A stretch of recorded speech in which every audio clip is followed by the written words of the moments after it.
And welcome back to Football Manager 2022, the 0304 Man United save, and this is episode 8. In episode 7, which if you haven't seen it, the link is in the top right corner now, Emil Heskey scored one of the best headers I've ever seen in Football Manager from the edge of the penalty area, but Ole Gunnar Solskjaer with a late penalty made it 1-1, and it was a draw between the Northwest rivals. As requested by Jackie's Chelsea, here is Didier Drogba, bald, older, but very, very physical. And diving into the highlights of the previous game, we first came up against Celta Vigo in the Champions League, and it was a good couple of results actually off camera. Ruud van Nistelrooy put us 1-0 ahead with a powerful header from the penalty spot after a Ronaldo cross, and Rui Costa's corner was turned in at the front post by John O'Shea to make it 2-0.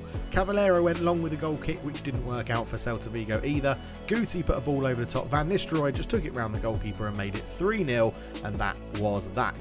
Rui Costa put in a corner against Tottenham. It was flicked on at the near post by Wes Brown, and Roy Keane got his second goal of the season. Ryan Giggs put a ball to the back post that Van Nistelrooy volleyed into the top corner with an unbelievable finish. Paul Scholes scored from the penalty spot to get his second goal of the season and make it 3-0 against Spurs. He got another penalty, fired that one into the same position, 4-0, job done, thank you very much. Great performances. So off camera then, it was the 2-0 win against Celta Vigo, the 4-0 win against Spurs, wrapping up before we played Chelsea today. So into some club news, and the board were happy with our performance apart from some results on the pitch. A bit harsh given that as soon as you lose a game you get an F rating and everything else is good. Our analyst told us that we're the best team in the league for crosses. I mean, I don't know what to do with that information. Put more crosses in. And then we absolutely dominated team of the week, only missing out to the right striker position, right midfield, left back and goalkeeper. Our tenure was described as splashing the cash, which is probably an accurate reflection. Diego Forlane came moaning saying he wasn't playing enough, and now he's on the transfer list. Patrick Kluivert came moaning saying he wasn't playing enough. He's not quite on the transfer list yet. Barcelona have coughed up £31 million for Kleberson, unbelievably. And then we head into some wider news around England for football. And sacking season isn't completely over, as Peter Reid has been let go by Leeds. Souness has been sacked by Blackburn as well, but there is some more positive news as Glenn Hoddle takes charge at Middlesbrough. And Teddy Sheringham ends his goal drought after 11 hours of competitive football. Remember, he should have been in the England squad recently. And then we head into match day. Chelsea versus Man United, Kudicini versus Barthez, Hasselbank versus Van Nistelrooy, first v second. Technically it's second v first because we're playing at Chelsea. But both teams know that's a big result. This is a big game, and that this could decide who sits top of the table come the end of the fixtures. Chelsea got the game underway, and it took about 15 seconds for us to give away our first foul, with Willie Sagnol just kicking Damien Duff when he realised he wasn't going to get the ball. The referee showed a bit of leniency as it was so early on in the game. No card, just a talking to. Everybody have a jolly good time.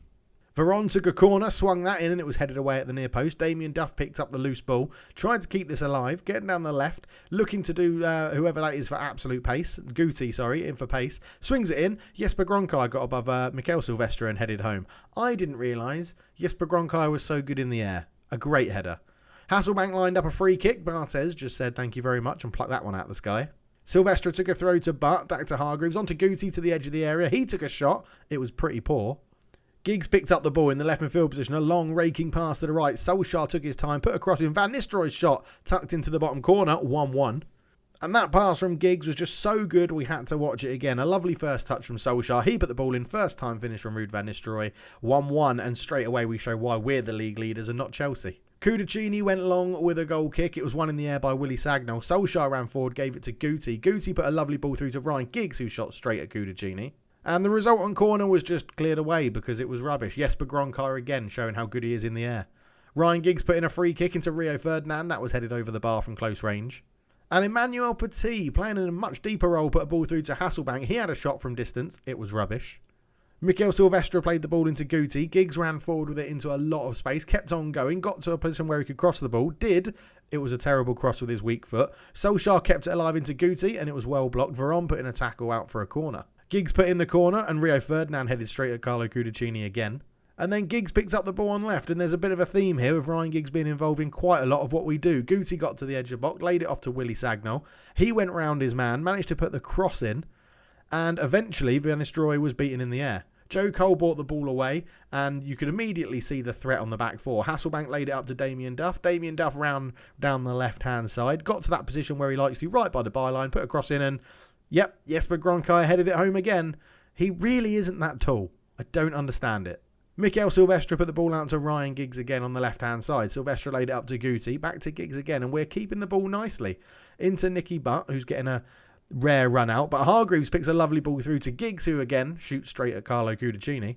And the resultant corner is headed over the bar this time by Rio Ferdinand. So into half-time, and it's been a pretty even game in terms of XG. Chelsea just about edging it. But we go in and tell the guys, look, we can dig in, we can win this game and get something out of it. And then, of course, whilst pointing the finger, we tell them they're not that bad and I have faith in them. It's all a bit passive-aggressive. Wayne Bridge took a throw in for Chelsea. Damien Duff gave the ball back to the Englishman and Hasselbank headed over at the near post. And then we made a slight change. Ryan Giggs pushing up into the more attacking left midfield position. Nicky Butt replaced by Roy Keane. And Owen Hargreaves replaced by... well, we didn't have another central midfielder on the bench, so Cristiano Ronaldo comes on for him. Guti drops back into the deep line playmaking bowl, and Ronaldo becomes a shadow striker playing behind Van Nistelrooy. Ryan Giggs hit a free kick straight into the arms of Carlo Cudicini. That's becoming a sort of running theme. Wes Brown picked up a short throw from Fabian Barthez. Rio Ferdinand thought, right, I'm going to take this game by the scruff of the neck, and brought the ball to about the halfway line. Ryan Giggs then turned his man up against William Gallas, put a ball in towards the back post. Van Nistelrooy was beaten in the air. Guti kept it alive, found Silvestre. He found Solskjaer into Van Nistelrooy. Cardicciuni made the save, and Ronaldo poked home the rebound. It was actually a very good save from Carlo Cudicini, and then Ronaldo just reacted quickest, fired it home, and made it 2-2. So with 15 minutes to go, we look to make a change. As Silvestre is not having the best of games, we're going to bring on Patrice Evra to replace him.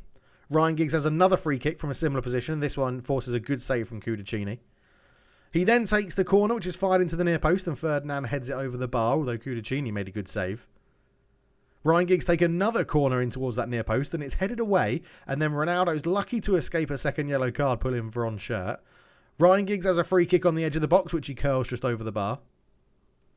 And then with 3 minutes to go, we make some drastic changes. Solskjaer partners Van Nistelrooy up front. Cristiano Ronaldo moves out to the right-hand side, and we go and try to take this game, pushing for a winner. Damien Duff goes long towards Hasselbank, who's beaten in the air by Rio Ferdinand. Roy Keane puts the ball over the top into Ruud Van Nistelrooy, who then misses his chance. Another good save from Carlo Cudicini. The resultant corner's flown in, and Wes Brown's beaten in the air by Emmanuel Petit. And then Damien Duff swings in a corner for Chelsea in the final minute, which is headed away by Willy Sagnol, and the referee says that's enough of that. It was a decent game, a 2-2 draw, pretty even result. We had many more shots than them, but couldn't make them count. It was described as a bit of a spectacle at Stamford Bridge, as Arsenal took their chance to go top of the league. And Ruud Van Nistelrooy is out for 3 to 4 days with a pulled groin. Brilliant.